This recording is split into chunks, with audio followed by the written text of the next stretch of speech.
खबर आपको देंगे। सिंध हाई कोर्ट ने कराची चिड़ियाघर की मादा रीछ की कुदरती माहौल मुंतकिली के केस में चिड़ियाघरों की मौजूदा सूरत हाल पर सवाल उठा दिए हैं। अदालत ने कहा है कि चिड़ियाघरों को बंद कर देना चाहिए, जानवर खुले मकामात पर रखे जाएं। मजीद जानेंगे अदालती कार्रवाई से मुतालिक तफसीलात डॉन न्यूज के नुमाइंदे शफी बलोच से। जी शफी, बताएगा क्या अहम रिमार्क्स दिए गए हैं मजीद? आज कराची चिड़ियाघर में जानवरों की जो वो सूरत हाल पर जो है वो दरख्वास्त पर समाप्त हुई, जहाँ पर अदालत ने सख्त बरहमी का इजहार किया कि किस तरह जानवरों को यहाँ पर रखा जाता है।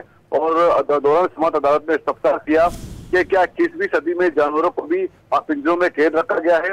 जस्टिस इकबाल करोड़ ने बताया कि अपने रिमार्क्स में कहा कि चिड़ियाघरों को बंद कर देना चाहिए और खुले मकामात पर जो है वो इन जानवरों को रखना चाहिए।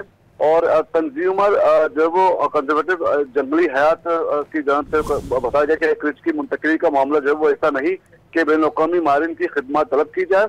और इस पर जो है वो अदालत को बताया गया कि इस तरह जो है वो हमारे मुल्क का आलमी सतह पर जो है वो तमाशा बनता है और कौमी माहिरीन जो है वो इन मामला से बखूबी निमट सकते हैं, लेकिन उनकी खिदमत हासिल नहीं की जा सकती, नहीं की जा रही। और इस तरह जो है वो कराची चिड़ियाघर में आए दिन जो है वो जानवरों की जो है वो एक तो उनकी मौत के हवाले से भी कई सवाल उठते हैं और ना उन्हें जो है वो उनकी देखभाल की जाती है और ना ही उन्हें मुनासिब ग़िज़ा फराहम किया जाता है, जिसकी वजह से आए दिन इस तरह की सूरत पैदा होती है।